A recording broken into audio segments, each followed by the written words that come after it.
பெயரை கேட்டாலே சும்மா அதிருது இல்ல என்ற வசனத்திற்கு ஏற்ப நேற்றைய தினம் புதுக்கோட்டையில் நடந்த தமிழகம் தலைநிமிர தமிழனின் பயணம் என்ற நிறைவு விழாவில் மத்திய உள்துறை அமைச்சர் முன்பே பாஜக முன்னாள் மாநில தலைவர் அண்ணாமலையின் பெயரை மேடையில் சொன்னதும் அரங்கில் உள்ள மொத்த தொண்டர்கள் படையும் விடாமல் ஆர்ப்பரித்து அரங்கையே அதிரவிட்டு உள்ளனர்.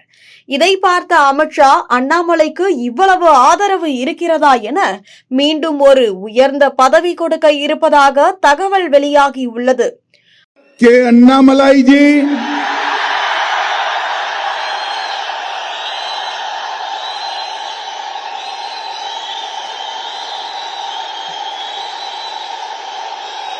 முன்னாள் பாஜக மாநில தலைவரான அண்ணாமலைக்கு புதிய பதவி கொடுக்கப்பட உள்ளதாக மத்திய உள்துறை அமைச்சர் அமித்ஷா முடிவெடுத்து இருக்கிறார். ஏற்கனவே புதிதாக வந்திருக்கக்கூடிய செயல் தலைவர் நிதின் நபீன் அவர்களின் டீமில் நிச்சயமாக அண்ணாமலை பதவி ஏற்பார் என டெல்லியில் இருந்து மூத்த பத்திரிகையாளரான ராஜகோபாலன் அதிரடியாக அறிவித்து இருந்தார்.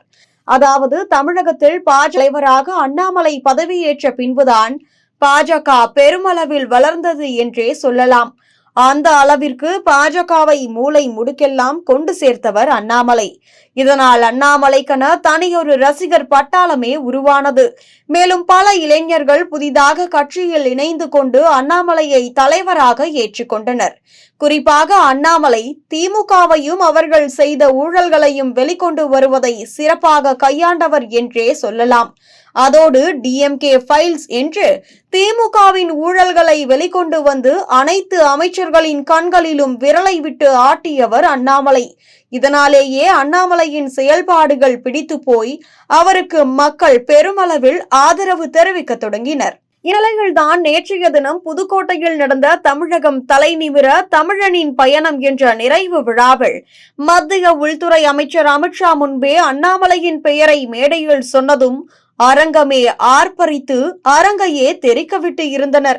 எனவே தமிழகத்தில் அண்ணாமலைக்கு இவ்வளவு ஆதரவு இருக்கிறதா என மீண்டும் அவருக்கு பாஜக தலைவர் பதவி கொடுக்க வாய்ப்பு இருக்கிறது என்றும் மேலும் தேசிய பொறுப்பும் தரவிருப்பதாக தகவல் வெளியாகி இருப்பது அண்ணாமலை தொண்டர்களிடையே வரவேற்கப்படுகிறது.